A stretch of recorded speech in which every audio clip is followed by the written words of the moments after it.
Kalau kita lihat yang positif terus bertambah dan mungkin sebenarnya dari itu, karena nggak semua mungkin datang ke rumah sakit untuk periksa. Tapi kita harus tahu bahwa ini penularannya sangat tinggi.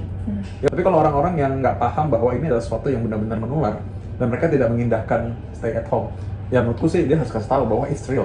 It's real. Orang-orang yang kelihatan gejalanya ringan, mungkin dia menularkan ke orang lain dan orang lain itu gejalanya jadi berat. Oh, perokok juga ya? Perokok juga. Karena perokok ya, karena perokok juga. Hai, balik lagi sama Dokter Vito Damai. Hai. Sapaannya apa sih namanya? Apa? Intaners, Bidadari Tribun.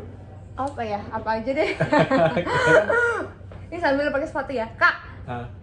Kita kan udah tahu nih ya sekarang kondisinya udah makin banyak pasien, orang-orang masyarakat yang ternyata positif corona. Terus banyak juga dokter-dokter yang kita juga turut berduka ya, banyak rekan-rekan Kak Vito yang banyak harus berguguran karena terinfeksi virus gitu kan. Nah, sekarang kita pasti ingin tahu sih Kak, sebenarnya kondisi terkini itu di rumah sakit, kenyataannya itu sekarang gimana sih? Iya. We are cooling down. Rumah sakit itu sekarang nggak boleh seramai sebelumnya. Jadi kita sangat membatasi pengunjung. Kalaupun perlu ada pendamping satu orang, dan berarti tidak terima pembesuk sebenarnya. Nah, lalu operasi-operasi yang terjadwal, yang bukan emergensi itu kita pending dalam batas waktu yang tidak ditentukan. Jadi dokter pun masuk bergiliran untuk bisa kita menghemat APD, menggunakan alat proteksi diri semaksimal mungkin. Jadi ya rumah sakit sekarang sangat berhati-hati. Ketika ada seseorang yang datang dengan keluhan terutama panas dan juga batuk, biasanya kami pisahkan. Dan apabila ada orang yang datang dengan gejala yang tidak seperti itu, kami tetap full waspada. Jadi artinya gini, mungkin masyarakat sebagian, setahu saya sih nggak ada yang terlalu tersinggung ya. Kalau mereka lihat bahwa oke, Pak atau Bu, saya curiga seperti ini, kita periksa dulu ya. Namun mungkin sebagian masyarakat ada yang takut nih. Takut karena apa? Takut bahwa nanti ada dibilang, oh kamu COVID nih. Nah jadi akhirnya apa? Kadang mungkin mereka nggak jujur, nggak ngomong kalau dia panas atau dia ada batuk, atau mungkin dia lupa. Jadi kalau tanya, ada panas nggak sebelumnya? Panas nggak ya dulu ya? Kayaknya enggak ya, lupa. Yang ternyata kita periksa ternyata dia ada gambaran paru-paru basah seperti pada orang yang COVID-19 positif. Nah, jadi karena itu intinya di rumah sakit sekarang sangat amat waspada sekali. Ya, jadi pokoknya kalau bukan tindakan yang urgent nggak diterima, nggak dilakukan. Terus Kak, kalau masalah APD gimana sih? Apakah benar-benar masih kekurangan atau gimana tuh? Ya, APD memang sangat amat terbatas. Kayak aku sendiri kemarin praktik juga, ya harus usaha juga nyari. Termasuk masker? Masker juga usaha nyari juga. Dan kami pun, ya setahu saya, teman-teman juga dokter-dokter, mereka nggak ambil masker yang dari rumah sakit atau ke rumah, mereka beli sendiri. Dan kami sangat kesulitan untuk mencari itu. Dan ketika kami harus beli, itu mahal sekali. Di luar itu juga, kami para dokter malah tidak jarang menyiapkan sendiri alat proteksi kita kalau kita mau pergi. Seperti face shield, ya proteksi buat muka dari kaca, akrilik, dari Nika. Itu untungnya saya terima kasih sekali sama donatur-donatur. Mereka ada yang bikin sendiri, pasienku ada yang bikin sendiri. Dia kasih 10, dia bilang, dok saya cuma mampu bikin ini katanya. Ada yang ngasih 20, ada yang mereka begadang untuk bikin prakarya itu, untuk kasih ke dokternya. Dan saya sangat terima kasih. Saya acungi jempol buat mereka, sungguh appreciate. Nah itu adalah hal yang kita siapkan sendiri, bikin sendiri, karena kan barangnya kan nggak selalu ada. Ya, jadi hal-hal semacam itu tuh kadang-kadang ya kita memang nggak bisa terlalu bergantung pada ketersediaan APD. Kita memang harus usaha kadang-kadang untuk mendapatkan itu. Tapi memang yang agak miris mungkin masker ya, karena kan Masker. kita tahu ya masker itu sekarang emang mereka semuanya banyak orang-orang yang nimbun, terus juga orang yang berpikiran untuk menjual lagi, terus tahu-tahu jualnya mahal banget gitu. Iya, dia jual mahal sekali. Ya memang sih alasannya mereka karena mahal itu karena barangnya nggak ada. Ya cuman kalau kalau mahal juga ya gimana kita pakainya ya. Iya. Makanya sekarang kan emang pemerintah kayak membatasin kan, kalau misalnya masyarakat biasa, bukan tenaga medis atau bukan orang yang sakit, nggak boleh pakai masker bedah ya. Ya sebenarnya sih intinya itu himbauan dan bukan soal boleh nggak boleh sih menurutku, tapi soal kesadaran aja lah. Sadar ya, ya Sadar pokoknya aja ya. karena kita harus tahu prioritas kan Kak, balik Iya. lagi karena APD ini kan juga bukan buat ngelindungin diri sendiri si tenaga medisnya, tapi ngelindungi kita semua. Kalau misalnya tenaga medisnya semua sakit gimana kan gitu. Iya, nanti kayak di Italia, kalau tenaga medisnya sakit semua, nanti akhirnya banyak pasien yang akhirnya tidak bisa ditangani. Iya, Akhirnya mereka iya. ditaruh di koridor begitu aja, ya udah gimana lagi, orang nggak ada orang, mau Iya, gimana kan? iya. Dan ini sebenarnya juga sekali lagi bukan cuma untuk tenaga medis, tapi masker bedah ini misalkan orang yang memang sakit ya. Tadi kita baru bahas di live tuh, Iya. di tapping ya, misalkan bahas mengenai orang-orang yang apa sih yang PDP, apa sih yang ODP, orang-orang yang sakit lah, kita anggap belum tahu nih dia sakit apa enggak, sakit COVID apa enggak, tapi dia sakit dan nggak fit. Nah dia perlu sih masker bedah. Mendingan dia pakai dong, Iya, ketimbang dia kemana-mana pakai masker cuma masker kain, dan masker kain masih bisa menularkan virus kan.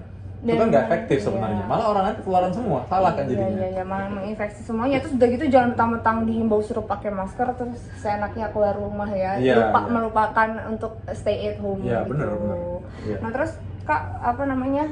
Apa sih Kak kalau misalnya Kak Vita sekarang kan selalu ada di rumah sakit. Iya. Terus juga sampai saat ini tahulah gitu gimana perkembangan COVID-19 yang ada di Indonesia sekarang.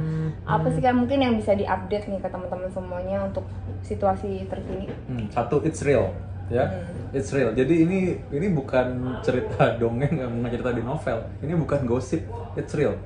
Kalau kita mau tahu bahwa kita lihat yang positif terus bertambah dan mungkin sebenarnya lebih dari itu, karena nggak semua mungkin datang ke rumah sakit untuk periksa. Tapi kita harus tahu bahwa ini penularannya sangat tinggi. Ya bukan mengenai keparahan ya. Kalau keparahannya sih kita bisa bilang tenang aja. Harusnya sih memang sebagian besar memang ringan. Kadang-kadang hal semacam itu kalau kita kasih tahu orang memang jadi nggak panik, tapi jadi apa, meremehkan. Meremehkan. Karena buktinya aku lihat di tempat-tempat tertentu masih banyak orang nongkrong nggak jelas gitu, cuma duduk-duduk aja. Yeah. Kecuali kalau kita memang harus keluar rumah dan kita harus berbicara, contoh nih kayak gini untuk edukasi kepada masyarakat, itu kan penting. Dan bagaimana kita misalkan orang-orang yang memang harus kerja di luar rumah karena mencari nafkah, itu saya appreciate sekali. Tapi kalau orang-orang yang nggak paham bahwa ini adalah sesuatu yang benar-benar menular dan mereka tidak mengindahkan stay at home, ya menurutku sih dia harus kasih tahu bahwa it's real, it's real.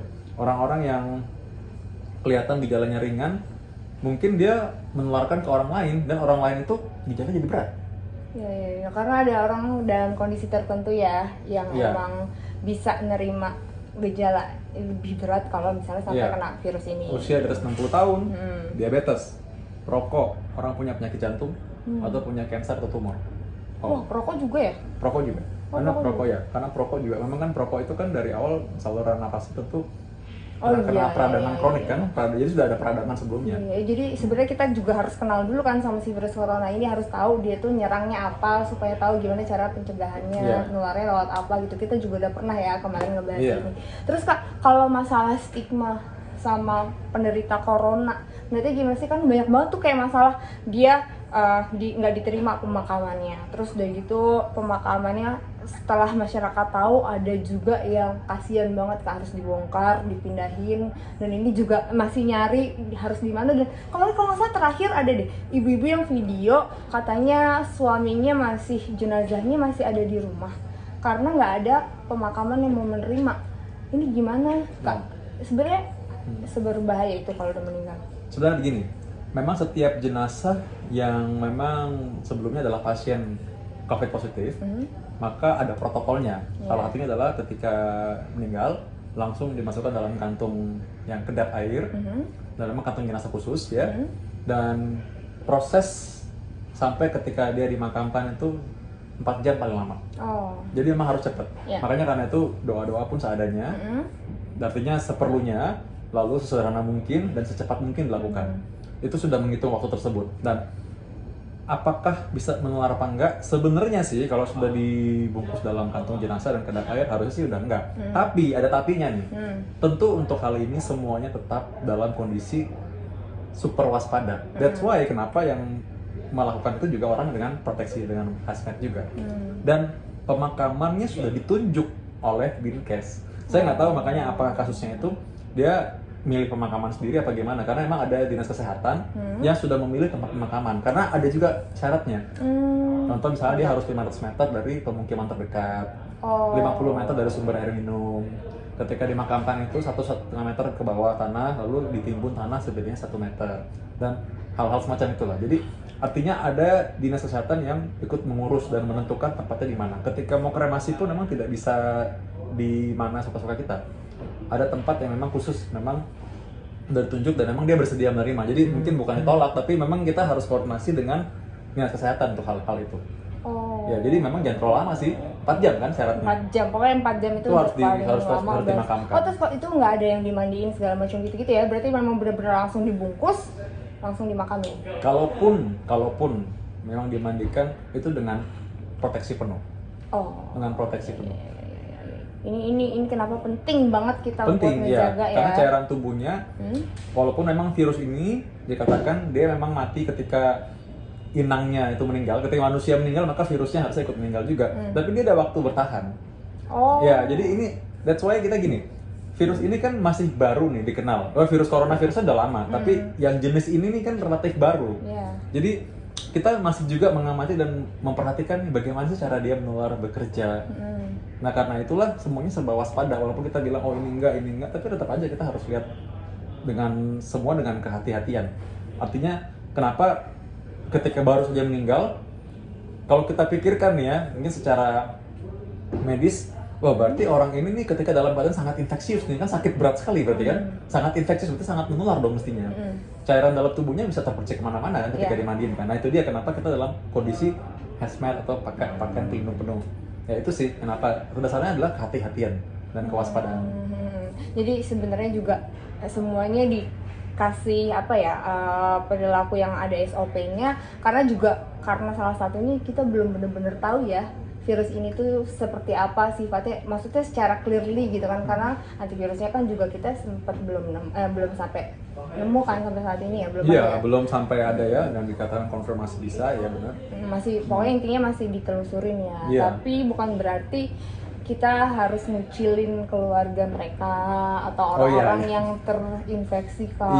Terus sampai ada suster loh Kak yang diusir dari apartemennya. Kos-kosannya, dari kos tempat tinggalnya, bahkan nggak boleh masuk di lingkungan tugasnya dia ya. Kalau selama suster tersebut, tentu dia masih pakai perlengkapan proteksi, tentu nggak apa-apa sebenarnya kan. Ya, jadi bahkan orang yang sakit pun kalau misalnya kita ngejalanin SOP kan jaga jarak, terus udah gitu apalagi sih abis jaga jarak cuci tangan ya kita jaga bersih, harusnya nggak apa-apa kan. Ya kalau dia cuma lewat masuk dalam rumah dia ya udah nggak apa-apa kan. Iya, orang maksudnya kan ya bukan beredar di udara sebenarnya. Jadi gitu. virus ini kan tidak layang-layang di udara, bukan ketika dia lewat ada anginnya lalu tertular virus, kan enggak juga ya. Jadi nggak seperti itu sih. Ya makanya jangan ngucilin ya orang yang kayak gitu, sakit kasihan, terus juga kalau yang udah terinfeksi terus jadi takut buat ngaku, itu bahaya. Jangan sampai kayak gitu, pokoknya harus aware buat diri sendiri, buat keluarga, juga buat Indonesia. Makasih Kak Vito. Ya, thank you. Singkatnya kali ini kita panjangnya. Iya, panjang. Tapi biar bisa langsung di-upload. Iya, benar. Yang penting semua jaga kesehatan. Ya, Intan juga jaga kesehatan ya. Nama Intan, jadi sama sih, semua juga. Follower Intan juga sama. Jaga kesehatan. Juga, ya. Ingat cuci tangan, physical distancing. Iya, jangan lupa cuci tangan, physical distancing itu hal yang paling utama. Jangan lupa untuk subscribe, like, follow. Follow, subscribe, like, dan share. Apa Kak Vito apa namanya? Dr. Vito ya? Dr. Vito, YouTube-nya, Instagram-nya @drvito juga. Terus juga jangan lupa subscribe ini. Dadah!